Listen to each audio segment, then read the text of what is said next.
Meanwhile, he has started this summer sending text messages to TriMet managers and spokespeople, repeatedly asking them questions. He used an automatic text send program, SMS scheduler, to send the same question every 5 minutes to some spokespeople and managers. And the question that he sent this month was, when will TriMet increase security on its buses, and how many people have to die before TriMet increases security? This was after a shooting at a MAX station.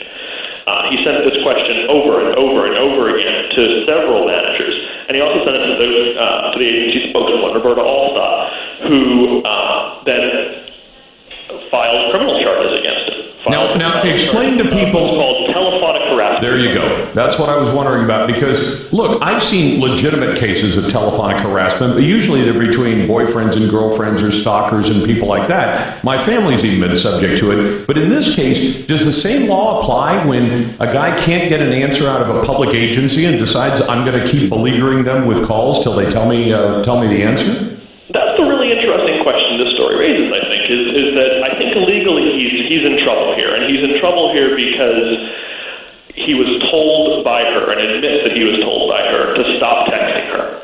And so once someone has said verbally or in writing, don't contact me again, and someone else continues to contact them, they are very likely engaging in telephonic harassment. Although, quite frankly, usually that charge, if you're right, is reserved for ex-boyfriends who are stalking their breakups.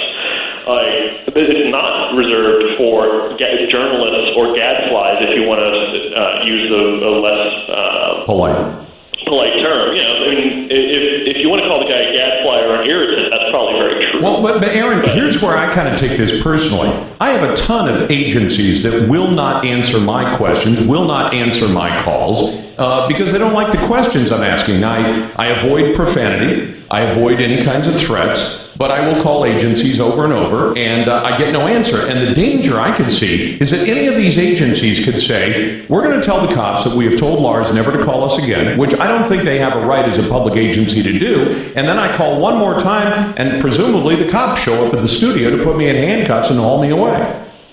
Well, again, I agree that this has a chilling effect that is very disconcerting.